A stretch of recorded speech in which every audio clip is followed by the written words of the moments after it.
Assalamualaikum warahmatullahi wabarakatuh. Perkenalkan, nama saya Putri dengan NIM app 0271241003. Di sini saya melakukan praktik yaitu cerita rakyat yang berjudul Timun Mas untuk mengampu mata kuliah pengembangan minat baca. Di sini saya menceritakan tentang Timun Mas, dongeng dari Jawa Tengah. Dongeng ini yang didirikan oleh Ibu Nurul Hidayati. Di sebuah pinggiran hutan di Jawa Tengah, hiduplah seorang perempuan tua bernama Mbok Sirni. Orang-orang desa memanggilnya dengan sebutan Mbok Rondo. Dalam bahasa Indonesia, ibu janda. Ia hidup sebatang karang. Mbok Rondo sangat mendambakan seorang anak untuk menemani hari tuanya. Setiap hari tak hentinya Mbok Rondo berdoa agar Tuhan mengabulkan permohonannya. Tanpa Mbok Rondo sadari, ada raksasa jahat yang selalu memperhatikan tingkah lakunya dari balik pepohonan. Sampai pada suatu petang, Mbok Rondo sedang termenung di depan rumah. Tiba-tiba raksasa muncul dari persembunyian Mbok Rondo. Sangat kaget, raksasa itu menghampiri Mbok Rondo dan berkata, "Bisa mengabulkan keinginanmu, tapi dengan satu syarat, kau akan mendapatkan seorang anak, tetapi nanti setelah anak itu remaja, kau harus menyerahkannya padaku untuk aku bawa ke hutan." Mendengar perkataan raksasa itu, akhirnya Mbok Rondo menyanggupinya. "Baiklah, aku setuju." Raksasa itu kemudian memberikan biji mentimun kepada Mbok Rondo. "Tanamlah biji mentimun ini, nanti kamu akan menemukan anak di salah satu buahnya." Setelah memberikan biji, mentimun raksasa itu pun pergi. Dengan perasaan heran, Mbok Rondo menanam biji mentimun itu di dekat rumahnya. Keesokan harinya, Mbok Rondo kaget karena melihat biji mentimun sudah tumbuh tinagi dan berbuah sangat besar. Buahnya berwarna kuning keemasan. Mbok Rondo memetik buah mentimun dan membawanya ke rumah.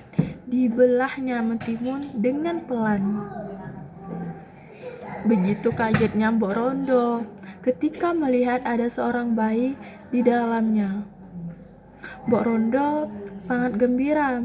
Bayi itu diberi nama Timun Emas. Dirawatnya penuh kasih sayang.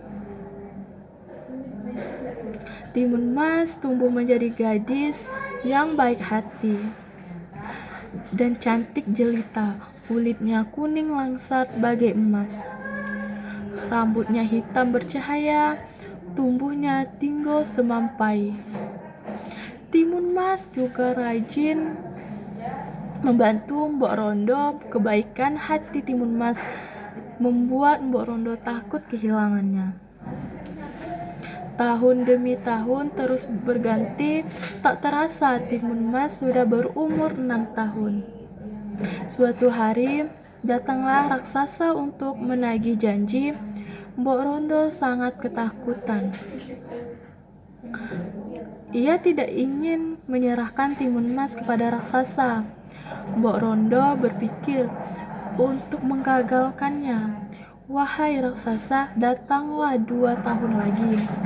Biar Timun Mas tumbuh lebih besar. Sekarang tumbuhnya masih kecil, pasti akan menyusahkanmu nantinya," kata Mbok Rondo. "Benar katamu, baiklah aku turuti kemauanmu." Mbok Rondo, raksasa itu pun akhirnya pergi. Di balik jendela rumah, Timun Mas sangat ketakutan mendengar percakapan itu. Mbok Rondo berjanji kepada anaknya akan mencari jalan untuk menggagalkan rencana raksasa. Setiap hari Mbok Rondo berdoa dan memohon kepada Tuhan agar Timun Mas tetap bersamanya. Hingga suatu malam Mbok Rondo bermimpi. Dalam mimpinya itu Mbok Rondo didatangi seorang laki-laki tua yang berpakaian serba putih dan memakai penutup kepala. Laki-laki tua itu berpesan, nanti ketika raksasa datang, lemparkan satu persatu bungkusan ajaib ini, maka anakmu akan terhindar dari kejaran raksasa. Mbok Rondo terbangun. Ia terkejut, ternyata mimpinya menjadi kenyataan. Mbok Rondo melihat kotak di sebelah tempat tidurnya. Bergegas Mbok Rondo mengambil kotak itu, dibukanya kotak itu dan di dalamnya berisi 4 bungkusan biji mentimun, jarum, garam, dan terasi. Waktu cepat berlalu. Setelah 2 tahun, datanglah raksasa ke rumah Mbok Rondo. Sebelum raksasa mendekati rumah, ia menyuruh Timun Mas untuk menyelamatkan diri melalui pintu belakang anakku. Anakku, larilah, bawalah 4 bungkusan ini. Nanti ketika raksasa sudah dekat, lemparkan satu persatu. Insya Allah kamu akan selamat, anakku. Cepatlah lari, nak, perintah Mbok Rondo. Raksasa ternyata melihat Timun Mas keluar dari rumah. Raksasa berusaha mengejar Timun Mas.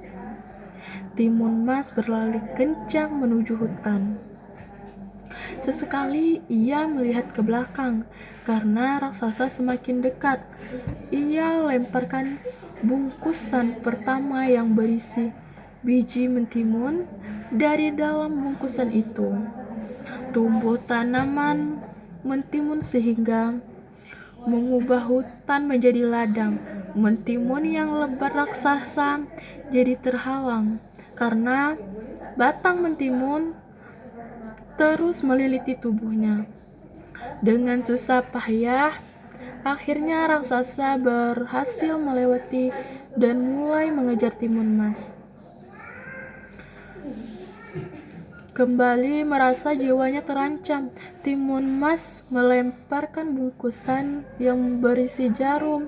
Jarum-jarum itu berubah menjadi ratusan pohon bambu yang mengalami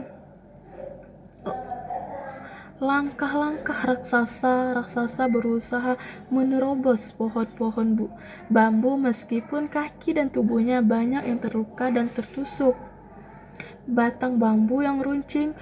Usaha Timun Mas kali ini tidak berhasil. Raksasa kembali dapat melewati pohon bambu itu dan Timun Mas ketakutan karena raksasa semakin dekat. Dilemparkannya bungkusan yang ketiga yang berisi garam ajaib.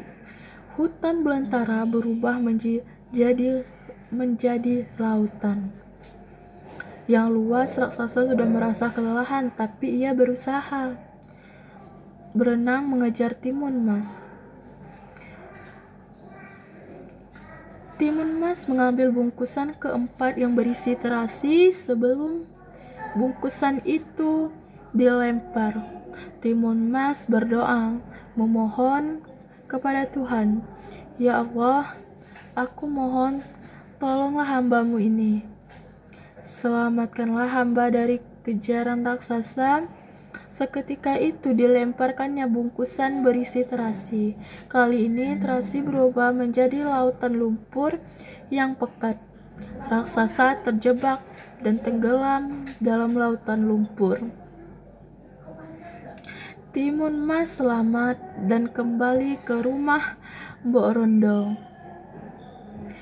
Mbok Rondo sangat bahagia melihat kedatangan Timun Mas. Mereka bersujud syukur karena terbebas dari raksasa. Allah akan selalu menolong dari kesulitan dan memberikan jalan keluar bagi hambanya yang rajin berdoa dan berusaha.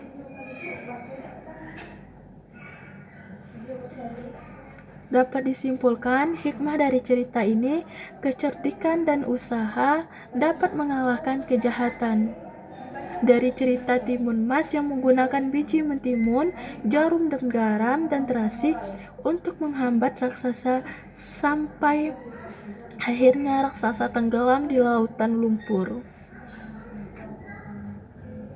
Di sini pertanyaannya yaitu ada yang pertama, siapa yang memberi biji mentimun kepada Mbok Rondo?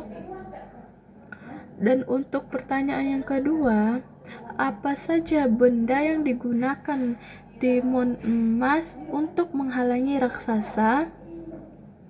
Untuk pertanyaan yang ketiga, bagaimana nasib raksasa di akhir cerita?